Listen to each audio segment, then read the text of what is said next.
غزہ میں حماس اور اسرائیل میں جنگ بندی پر اتفاق ہو گیا۔ قطری وزیراعظم شیخ محمد بن عبدالرحمن الثانی کا اعلان۔ کہا غزہ پر جنگ بندی پر عمل درآمد کا آغاز اتوار 19 جنوری سے ہوگا۔ قطر، مصر اور امریکہ کی ثالثی میں جنگ بندی معاہدے پر اتفاق کیا گیا۔ اسرائیلی وزیر خارجہ نے بتایا نتنیاہو حکومت سیکیورٹی کابینہ میں جمعرات کو جنگ بندی معاہدے پر ووٹنگ کرے گی۔ معاہدے کے پہلے مرحلے میں اسرائیلی فوج غزہ میں 700 میٹر پیچھے ہٹ جائے گی۔ اسرائیل 2000 فلسطینی قیدیوں کو رہا کرے گا۔ معاہدے کے پہلے مرحلے میں حماس 33 اسرائیلی قیدی رہا کرے گا۔ فلسطینی آنسوؤں کے ساتھ جنگ بندی معاہدے کی خبروں کا خیر مقدم کر رہے ہیں۔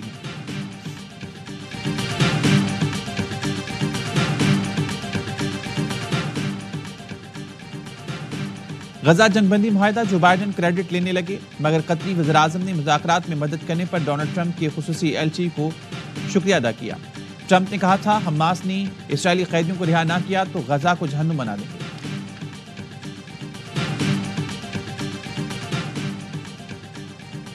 حکومت نے پیٹرولیم مصنوعات کی قیمتوں میں اضافہ کر دیا۔ پیٹرول کی قیمت میں 3 روپے 47 پیسے فی لیٹر کا اضافہ۔ پیٹرول کی نئی قیمت 256 روپے 13 پیسے فی لیٹر مقرر۔ ڈیزل کی قیمت 2 روپے 61 پیسے کا فی لیٹر اضافہ۔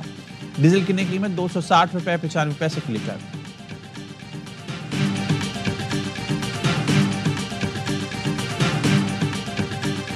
مذاکرات انشاءاللہ شروع ہوں گے جب ان کی جو مطالبات کی باضابطہ تحریری فہرست ہے وہ ہمارے سامنے آئے گی، اور اس کے بعد ظاہر ہے کہ بال ہمارے کورٹ میں آ جائے گی اور ہم ان کے مطالبات پہ آپس میں بھی مشورہ کریں گے، اپنی اپنی لیڈرشپ کے پاس بھی جائیں گے۔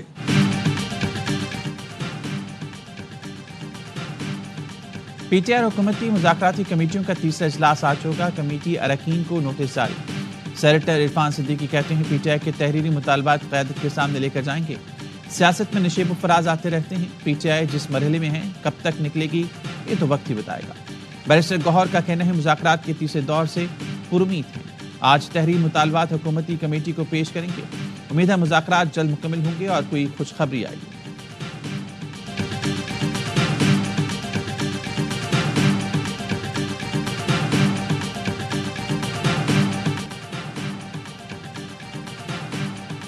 سوال یہ نہیں اسلامی یونیورسٹی کیوں بنائی، سوال یہ ہے کیسے بنائی، جواب دو اور کل ہی گھر چلے جاؤ۔ وزیراعلیٰ پنجاب مریم نواز کا سیالکوٹ میں تقریب سے خطاب۔ وزیراعلیٰ نے کہا بند لفافے کی وجہ سے بنی گالہ میں زمین اور ہیرے کی انگوٹھی ملی۔ 190 ملین پاؤنڈ ذاتی پیسہ تھا تو کابینہ سے منظور کیوں کرایا؟ ہمیں چور کہا، الزام لگا، لوٹ گئے، کھا گئے، ثبوت ایک نہیں دیا۔ ہم نے تو سب جواب دیے لیکن اپنی باری آئے تو چھپ گئے۔ جلاؤ گھراؤ وہ کرتا ہے جس کی کارکردگی زیرو ہے۔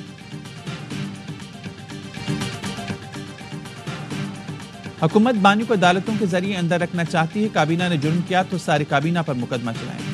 P T I senator Ali Zafar کا سینٹ میں اظہار خیال، کہا حکومت نے توشیخانہ کیس کو اوپن اینڈ شٹ کیس کہا تھا، عدالت نے کیس شٹ کر کے کہا یہ تو جرم ہی نہیں بنتا۔ 190 ملین پاؤنڈ کیس میں این آر او نہیں انصاف لے کر رہیں گے، مذاکرات سے اس کا کوئی تعلق نہیں ہے۔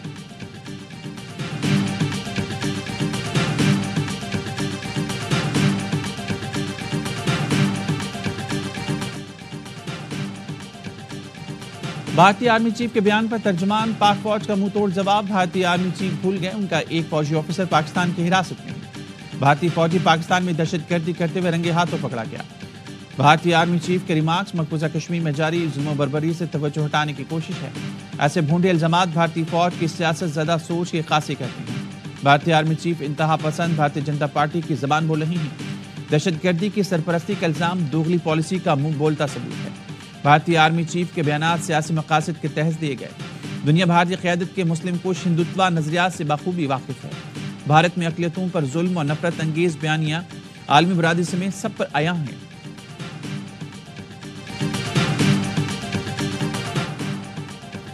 توشیخانہ کیس 2 میں بانی پی ٹی آئی اور بشرا بی بی کی بریت کی درخواست کی سماعت آج ہوگی۔ اسلام آباد ہائی کورٹ کے جسٹس میاں گل حسن اورنگزیب سماعت کریں گے۔ 9 مئی کو نون لیگ کے دفتر جلانے کے کیس میں 31 ملزمان پر فرد جرم عائد۔ ڈاکٹر یاسمین راشد، عمر سرفراز چیمہ، اعجاز چودھری، میاں محمود رشید، سنم جاوید اور دیگر شامل۔ ملزمان کا صحت جرم سے انکار۔ انسداد دہشت گردی کی عدالت نے گواہان کو شہادت قلم بند کرانے کے لیے 22 جنوری کو طلب کر لیا۔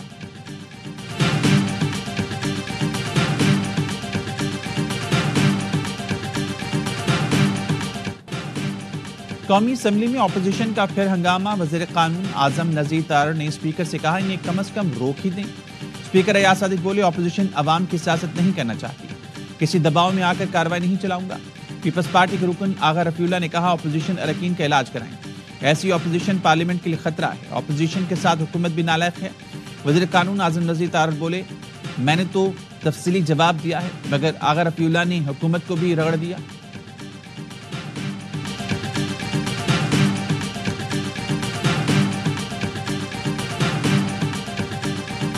آج ان تینوں ستونوں کے درمیان اس بات پر مکمل ہم آہنگی ہے کہ پاکستان کے معاشی مستقبل کے لیے پاکستان میں کسی قسم کی سیاسی بے یقینی یا سیاسی عدم استحکام ایک زہر قاتل ہوگا.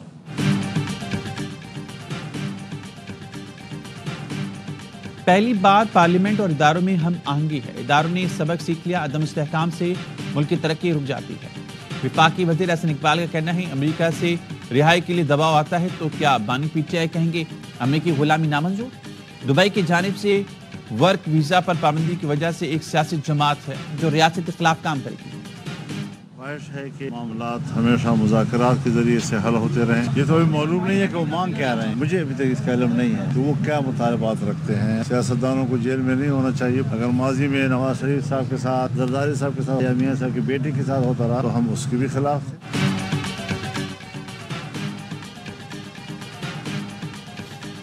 مسائل مذاکرات سے ہی حل ہوتے ہیں, لیکن ہمیں معلوم نہیں کہ پی ٹی آئی والے مانگ کیا رہے ہیں. سربراہ جے یو آئی مولانا فضل الرحمان کی لاہور میں میڈیا سے گفتگو, کہا سیاستدانوں کی خامیوں کو دور کرنا ہوگا. سیاستدانوں کو جیل کے اندر نہیں ہونا چاہیے. یہ دوسرا الیکشن ہے جس کو عوام کا اعتماد حاصل نہیں. دھاندلی زدہ الیکشن کی گنجائش نہیں. ہم نے ٹرمپ کو اپنے ذہنوں پر کیوں سوار کر رکھا ہے؟ ہم اپنے ملک میں کسی ادارے کی بالادستی قبول نہیں کرتے تو امریکہ کی کیوں کریں گے؟ فیصل وابڈا نے ٹویٹ کیا, مولانا فضل الرحمان نے پی ٹی آئی پر احسان کیا اور علی امین گنڈاپور کی زبان سنی.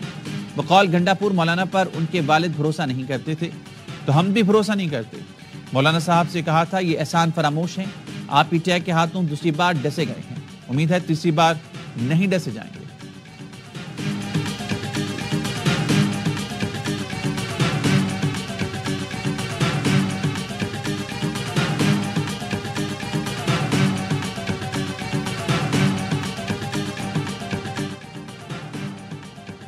تحریک انصاف کا چیف الیکشن کمشنر کے تقرر کے لیے وزیراعظم سے مشاورت نہ کرنے کا فیصلہ. قومی اسمبلی میں اپوزیشن لیڈر عمر ایوب نے اسپیکر ایاز صادق, سینٹ میں قائد حزب اختلاف شبلی فراز نے چیئرمین سینٹ یوسف رضا گیلانی کو خط لکھ دیا. موقف اپنایا, چیف الیکشن کمشنر کی مدت ملازمت ختم ہو رہی ہے. نئے چیف الیکشن کمیشن کے تقرر کے لیے پارلیمانی کمیٹی تشکیل دی جائے.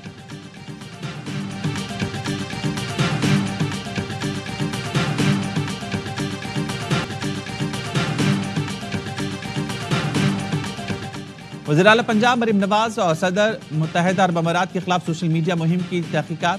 F I A cyber crime نے مقدمے میں شہباز گل اور عمران ریاض کو بھی نامزد کر دیا. لاہور, مظفر گڑھ اور فیصل آباد سے 3 ملزمان گرفتار کر لیے گئے. سیکیورٹی فورسز کا شمالی وزیرستان کے علاقے سپنوان میں انٹیلیجنس بیس آپریشن, 4 خوارج ہلاک, ہتھیار, گولیاں اور دھماکہ خیز مواد برآمد. آئی ایس پی آر کے مطابق ہلاک خوارج سیکیورٹی فورسز اور شہریوں کے قتل میں ملوث تھے. صدر آصف علی زرداری اور وزیراعظم کا 4 خوارج کو جہنم واصل کرنے پر سیکیورٹی فورسز کو خراج تحسین. کہا قوم دہشت گردی کے خلاف متحد ہے. سیکیورٹی فورسز انسانیت کے دشمنوں کے مذموم عزائم اسی طرح خاک میں ملاتے رہیں گے.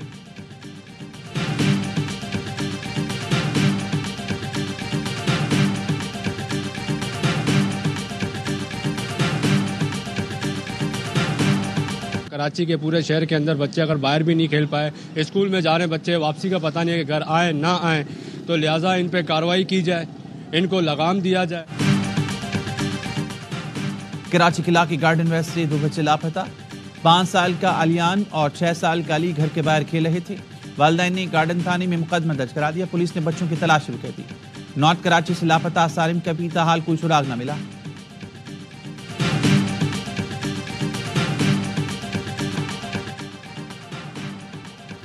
امریکی شہر لاس اینجلس میں لگی آگ بجھائی نہ جا سکی. تیز ہواؤں کے باعث بھڑکتے شعلوں نے مزید علاقوں کو لپیٹ میں لے لیا. لاس اینجلس سے 100 کلومیٹر دور جھاڑیوں میں آگ بھڑک اٹھی. چند گھنٹوں میں 5 ایکڑ رقبہ جل گیا. اب تک 25 افراد کی ہلاکت رپورٹ, سینکڑوں زخمی, 23 افراد لاپتہ ہیں. مزید 90,000 سے زائد افراد کو انخلا کے احکامات جاری کر دیے گئے۔